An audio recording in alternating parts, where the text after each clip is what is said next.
നമുക്ക് വേണ്ടി കുറച്ച് നേരം, അതായത് ദിവസത്തിൽ 1 മണിക്കൂറെങ്കിൽ 1 മണിക്കൂർ നമ്മൾ മാറ്റി വെക്കുകയാണെങ്കിൽ അതിലേറെ സന്തോഷം നമ്മുടെ ജീവിതത്തിൽ മറ്റൊന്നും കിട്ടാനില്ല എന്നാണ് എൻ്റെ ഒരു ആത്മാർത്ഥമായിട്ടുള്ള അഭിപ്രായം എന്ന് പറയുന്നത്. എല്ലാവരും അങ്ങനെ തന്നെയായിരിക്കും. അപ്പം നമ്മുടെ വെക്കേഷനൊക്കെ ആയതുകൊണ്ട് തന്നെ നമ്മുടെ കുട്ടികളെല്ലാവരും ഞങ്ങളുടെ കൂടെ തന്നെ ഉള്ളതുകൊണ്ട് ഈ ഒരു സമയത്ത് ഈ വൈകിട്ടായാലും എപ്പോഴും അവർ കളിയും കാര്യമായിട്ട് മാത്രം ചിന്തിച്ചിരിക്കും.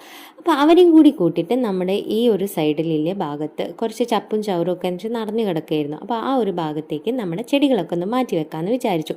ഇപ്പോൾ തെങ്ങിൻ്റെ ചോട്ടിലായിരുന്നു വെച്ചിട്ടുള്ളത്. അപ്പം നന്നായിട്ട് വെയിൽ കിട്ടിയിട്ട് വെയിലുകൊണ്ട് നമ്മുടെ ഈ പ്ലാന്റുകളൊക്കെ ഇലയൊക്കെ മഞ്ഞ കളറായിട്ട് മാറിയിട്ടുണ്ട്. അധികം വെയിലൊന്നും വേണ്ടാത്ത ചെടികളാണ്, അധികം ഇലച്ചെടികളാണ് ഞാൻ നട്ട് വളർത്തിയത്. ഈ ഒരു പൂന്തോട്ടത്തിൽ നമുക്ക് കുറച്ചധികം പൂക്കളൊക്കെ ആയിട്ട് കൊണ്ടുവരണം എന്ന് എൻ്റെ ഒരു ആഗ്രഹമുണ്ട്. നമുക്ക് തുടർന്ന് വീഡിയോയിൽ നമുക്ക് അങ്ങനെയൊക്കെ ചെയ്യാം. ഇപ്പം ഒരുപാട് പേര് നമ്മുടെ വീഡിയോസ് കാണുന്നുണ്ട്, അതിലേറെ സന്തോഷമുണ്ട്.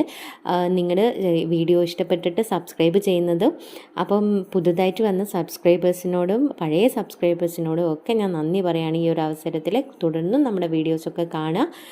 അപ്പം നമുക്ക് നല്ല നല്ല വീഡിയോസൊക്കെ ആയിട്ട് വീണ്ടും കാണാം. എല്ലാവരും ചെടികളൊക്കെ ഇഷ്ടപ്പെട്ടിട്ട് നമുക്ക് വേണ്ടിയിട്ട് കുറച്ച് സമയം എന്തെങ്കിലും ഒരു ഹാബിറ്റ്, ഇനി ചെടി വളർത്തണമെന്നൊന്നുമില്ല, എന്തെങ്കിലും ഒരു ഹാബിറ്റ്, ഒരു സ്ട്രെസ് റിലീഫാണ് നമുക്ക് ഈ ഒരു സമയത്ത് കിട്ടുന്നത്. നമുക്ക് വേണ്ടിയിട്ട് നമ്മൾ കണ്ടെത്തുന്ന കുറച്ചൊരു സമയം. അങ്ങനെ നിങ്ങളൊന്ന് ചെയ്തു നോക്കൂ. ഏത് ജോലി തിരക്കിനിടയിലും നമുക്ക് വേണ്ടിയിട്ട് കുറച്ച് സമയം കണ്ടെത്തുകയാണെങ്കിൽ അത് വളരെ നമുക്കൊരു വല്ലാത്തൊരു പോസിറ്റിവിറ്റി തരുന്നതായിരിക്കും. ഞാനും അങ്ങനെ തന്നെ.